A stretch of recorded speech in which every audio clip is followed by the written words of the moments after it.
Good morning, everyone. So I have the misfortune of giving you two bad pieces of news. So bad piece of news number one, there's another speaker after me before you get to lunch, so you have to wait a little longer. Bad piece of news number two, a lot of people selling AI in America today are going to get sued. They're going to face an onslaught of litigation, the likes of which we cannot imagine, because it is really going to be an inflection point unlike anything since the Industrial Revolution, where we see the legal system structurally catching up with a class of risks that have not been addressed, have not been regulated, have not been enforced for decades. Many of the tools that are being deployed and sold right now, they actually violate law.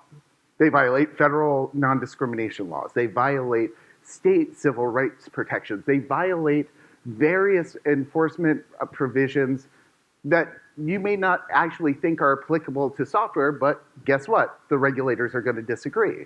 And the reason we haven't seen the sort of active enforcement I'm talking about, and the reason this sounds like some terrifying nightmare from a far-off land, is because people haven't actually known that these systems are being deployed. We've had this opacity around the deployment of AI that has meant that many of those who are impacted by these systems are unaware. They don't know that AI is deciding whether or not they are subject to arrest. They don't know if AI is impacting whether or not they get hired for a job. They don't know how it's impacting their medical care. They don't know the ways that AI systems are having these life-altering impacts on nearly every part of how we interact and interface with large institutions.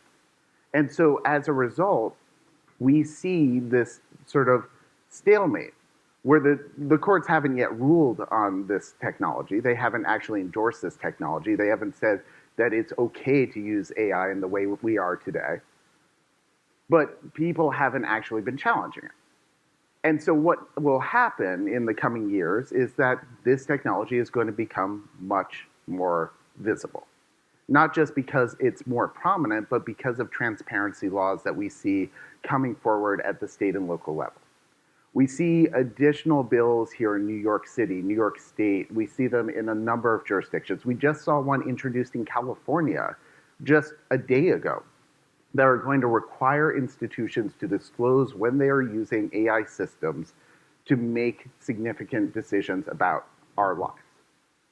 And once people start realizing these decisions are being made, once they start realizing that they might have been impacted, they're going to start suing. And the thing that's going to be really important is they're going to start getting past the motions to dismiss. They're going to have enough data from third parties, from regulators, from public disclosures, from the academic literature to actually get into discovery. And that is where we really are going to see the rubber hit the road. So let me take a step back. So as was mentioned, I'm the founder and executive director of the Surveillance Technology Oversight Project, or STOP. We love acronyms in law and technology land. I'm also a fellow at Yale Law School's Information Society Project. I'm also a practitioner resident at New York University's Information Law Institute, which I bring up just to say my job is to basically think about what is about to happen at the intersection of these very different disciplines, law and tech. And what are the ways that the legal systems are going to adapt? But I'm also an activist. And so I do a lot of work with community groups, building up coalitions to push back against civil rights injustices. And for me, that has taken on the role of organizing campaigns against the deployments of government use of artificial intelligence. We push back against the use of seismic monitoring algorithms, algorithms that were trained to predict when we will have earthquakes that are now being deployed to determine where we will see crime.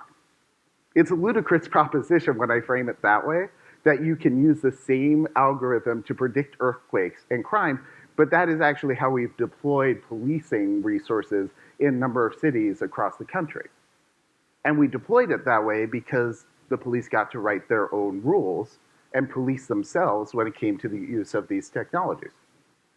But it's also the private sector deployment of these technologies that are increasingly seeing pushback.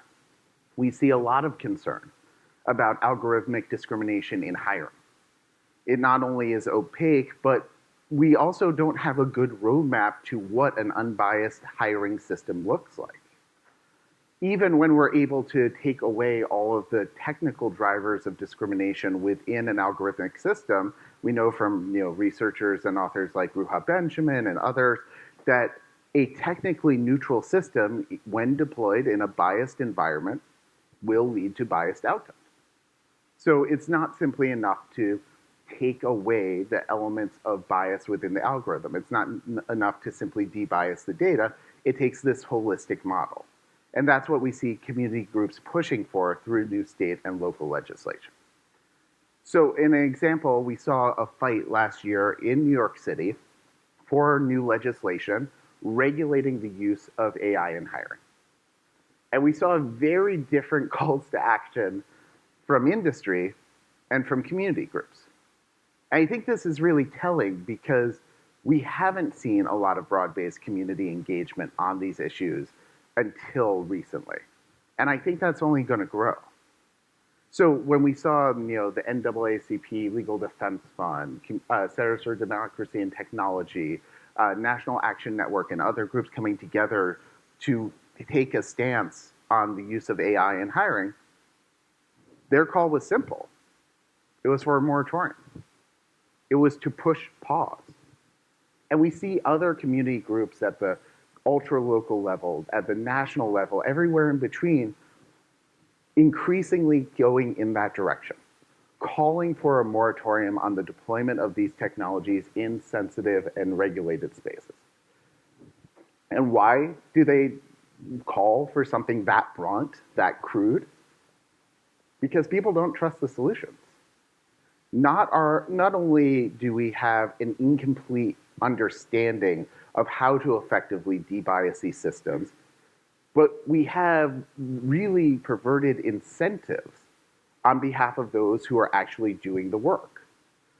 When you get a financial audit, you are going and having an independent CPA applying auditing rules that are created by the federal government, by state officials. They're subjected to all these external regulations. They are trying to comply with an externally developed tax code. And they're really just trying to make sure that you are following the rules that are set by third parties, by regulators, by the government. But in AI, we increasingly see this model of self-regulation where auditors and compliance firms are creating their own rules. They're not just trying to ensure that you comply with what the law requires. They are effectively creating the accounting standards in the process. And that is not something that for the community activists I work with, for the community groups I work with, that they find very reassuring. And when you think about this being used in a governmental context, it not only is unconvincing to many of those who are impacted most systemically by AI bias, well, it also raises democratic accountability concerns. When we see AI being used in the public sector, there's this question of how do you show the public who are being impacted by these systems that they truly are having their rights respected? We know that many of these AI models are black boxes. You can open source the source code if you want, but that's not going to really tell you much about how the system is operating comprehensively. And when you talk about some of the auditing standards that exist, again, there's uncertainty about how holistically it's giving you a picture of the impact these tools have. And so where does that bring us? It brings us back to the calls for a moratorium, back for the calls for bans, and back to me being the bearer of bad news that there's going to be a lot of litigation in this space. So when I think about what's coming 5 years from now, this is the path I see forward.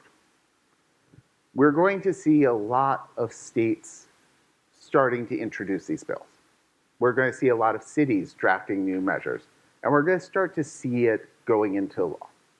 And you're going to end up with this fractured regulatory landscape where every city, every county, every different jurisdiction has its own rules about what civil rights looks like in the algorithmic space. What does it mean to have an AI credit product? What does it mean to have an AI hiring tool? What does it mean to have public sector deployments of AI that comply with existing civil rights protections and new statutory requirements? And so then the debate is going to shift to DC. And we're going to see a fight for national standards. Because no one wants to comply with 50 different state laws. No one wants to comply with hundreds of different city and state ordinances. And so we're going to then be at this decision point of what does regulated AI look like at the national scale.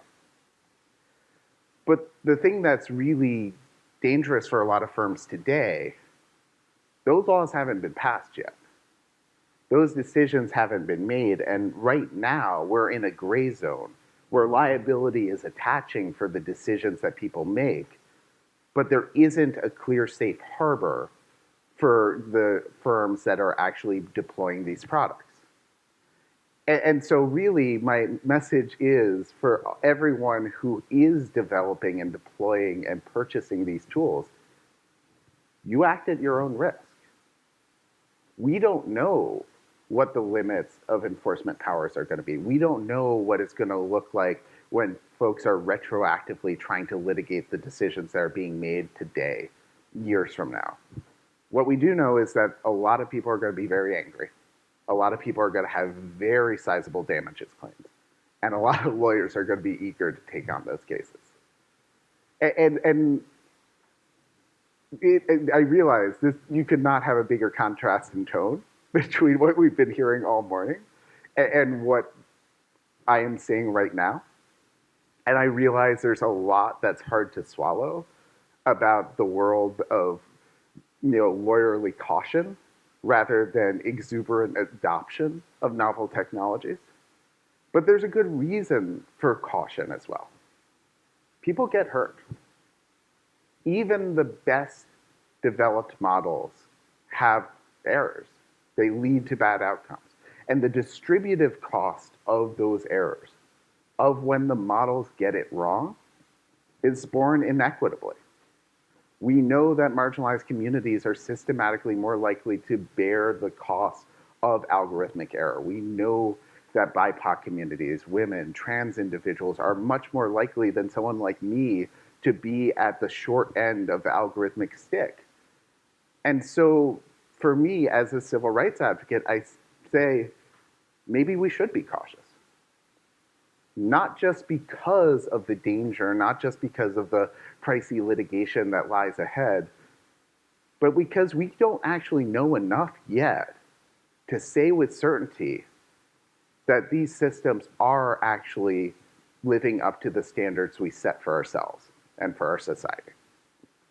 All right, because I am the prophet of doom, because I am here to scare all of you and tell you why the world is going to be very, very unfriendly to your clients and to your firms, I want to make sure I reserve time for questions, because I'm sure that... Okay, that was easy. Yes.